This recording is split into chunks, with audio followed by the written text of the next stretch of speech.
Hello प्यारे बच्चों, आप लोग कैसे हैं। आई होप कि आप लोग अच्छे होंगे, बिल्कुल स्वस्थ होंगे, अच्छे से स्टडी कर रहे होंगे। प्यारे बच्चों, 1 से 20 तक क्वेश्चन पढ़ चुके हैं।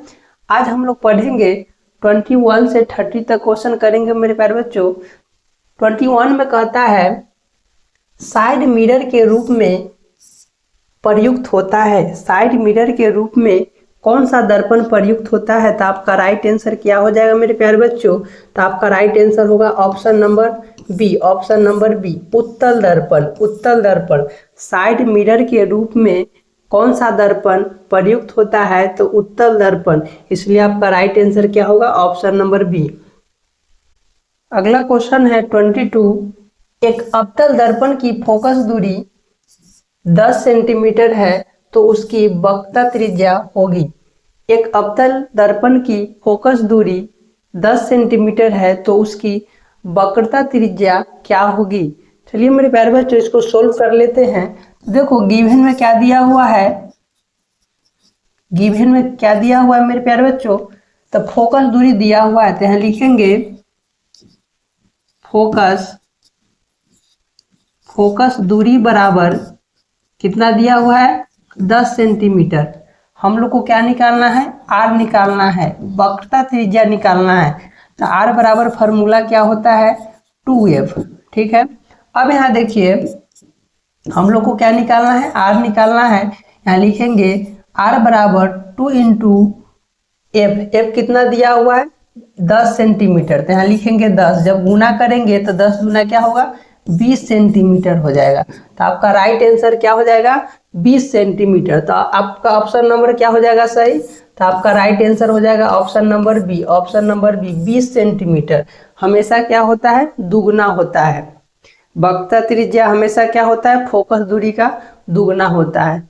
मेरे प्यारे बच्चों, यहाँ पे फोकस दूरी 10 सेंटीमीटर दिया हुआ है। इसके जगह पर कोई भी डिजिट दिया रहेगा तो उसको क्या करना है? 2 गुना कर देना है, तो आपका वक्रता त्रिज्या निकल जाएगा। ठीक है, फॉर्मूला याद रखिएगा, वक्रता त्रिज्या बराबर 2 इंटू फोकस दूरी, आर बराबर 2f होता है। अगला क्वेश्चन है क्वेश्चन नंबर 23 में है निर्गत किरण एवं अभिलंब के बीच के कोण को क्या कहते हैं? निर्गत किरण एवं अभिलंब के बीच के कोण को क्या कहते हैं? तो क्या कहते हैं मेरे प्यारे बच्चों? तो आपका राइट आंसर क्या होगा? Option number C. Option number C, निर्गत कोण। क्या कहते हैं? निर्गत कोण। निर्गत किरण एवं अभिलंब के बीच के कोण को निर्गत कोण कहते हैं। इसलिए आपका राइट आंसर क्या होगा? Option number C. अगला क्वेश्चन है क्वेश्चन नंबर 24 में आपसे कह रहा है मेरे प्यारे बच्चों क्वेश्चन, सरल सूक्ष्मदर्शी में किसका उपयोग होता है? सरल सूक्ष्मदर्शी में किसका उपयोग होता है? तो आपका राइट आंसर क्या हो जाएगा मेरे प्यारे बच्चों? तो option number D. Option number D, उत्तल लेंस का। सरल सूक्ष्मदर्शी में उत्तल लेंस का उपयोग होता है। इसलिए आपका राइट आंसर क्या होगा? Option number D.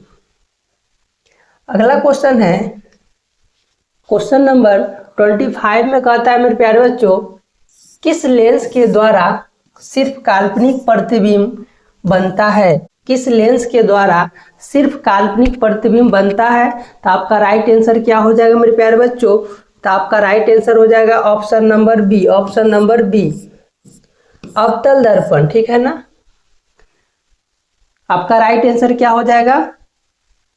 अवतल लेंस। अवतल लेंस, ठीक है, अवतल लेंस के द्वारा सिर्फ काल्पनिक प्रतिबिंब बनता है। अवतल लेंस के द्वारा सिर्फ काल्पनिक प्रतिबिंब बनता है। इसलिए आपका राइट आंसर क्या होगा? Option number B. अगला क्वेश्चन है क्वेश्चन नंबर 26 में कहता है परावर्तन के नियम से निर्धारित होता है। परावर्तन के नियम से निर्धारित होता है। तो आपका राइट आंसर क्या होगा? Option number A. Option number A, आपतन कोण बराबर परावर्तन कोण। आपतन कोण बराबर परावर्तन कोण।